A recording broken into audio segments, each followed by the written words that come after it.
Morning, rock stars. So I'm going to try to do a few things at once here today. At 57, that might be a little bit of a problem. I'm going to try walking for my health, walking the dog for her health, and talking to you about leverage in a deal. So we'll see how this goes. I'm asking for your forgiveness in advance in case I trip and fall.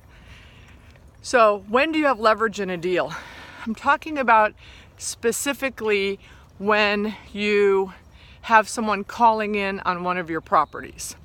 So not, when you're prospecting and canvassing, which of course I want you to do all the time, but we all get sign calls or, people that send us a text or an email on LoopNet or CoStar or whatever. So these are incoming calls. There's only one time where you have leverage, and that is before you give them the rate.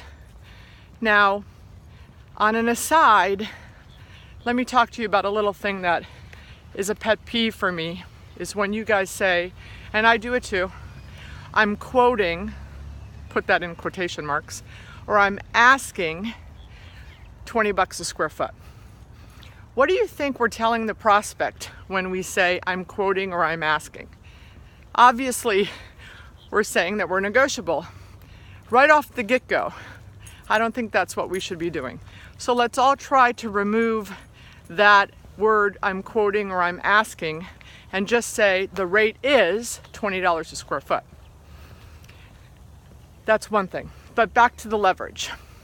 The only time that we have leverage in a deal is before we give them the rate. So it's so important because that's the time where they're trying to impress us, right?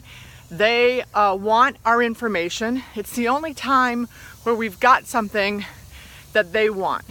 So it is important, I told you I'm gonna have difficulty doing this. It's important to ask as many questions as possible. And I have a list. If you want the list, email me.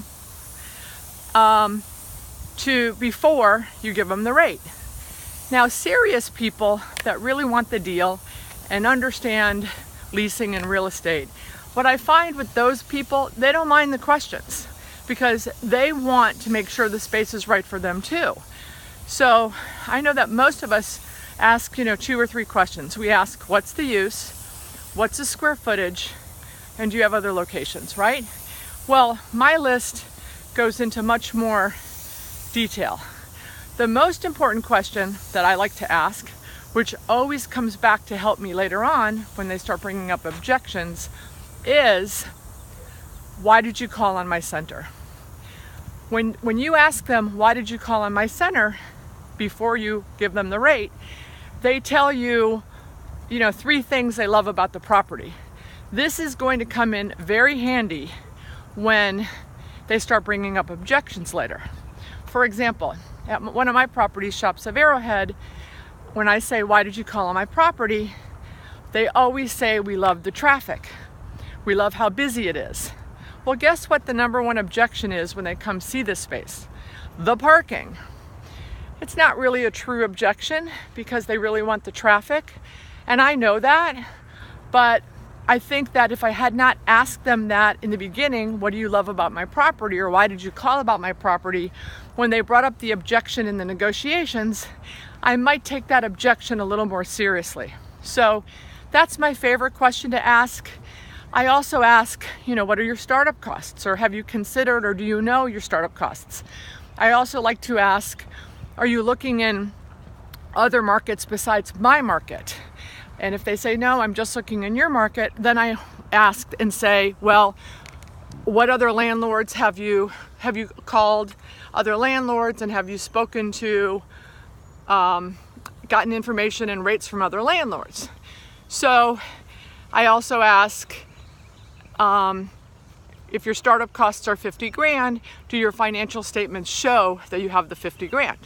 So I ask all those questions. Now, when they start to get angry and go, we just want the rate, I say things like, I know, I'm sorry, I promise I won't ask you for your firstborn. I just have a few more questions.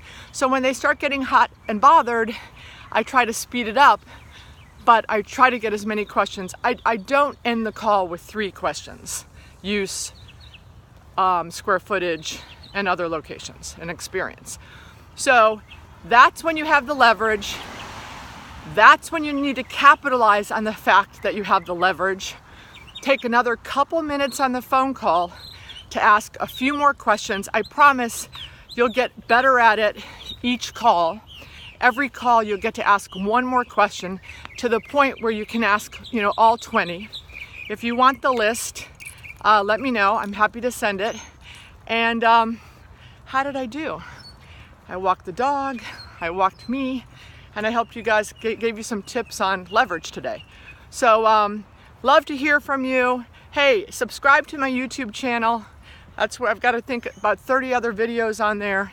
And if you have a topic you want me to talk about, let me know. Happy to help. Have a great day.